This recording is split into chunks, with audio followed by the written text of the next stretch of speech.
कितनी भीड़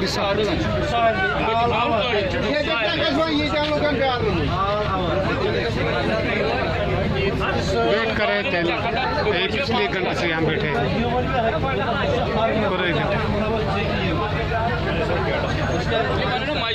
चलो ठीक रेट पकड़ से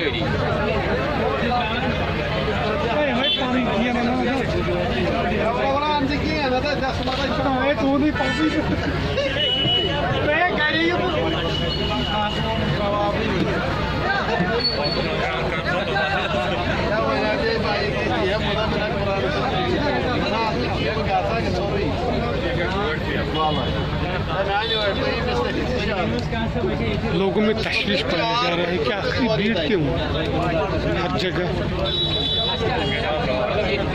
पुलिस को भी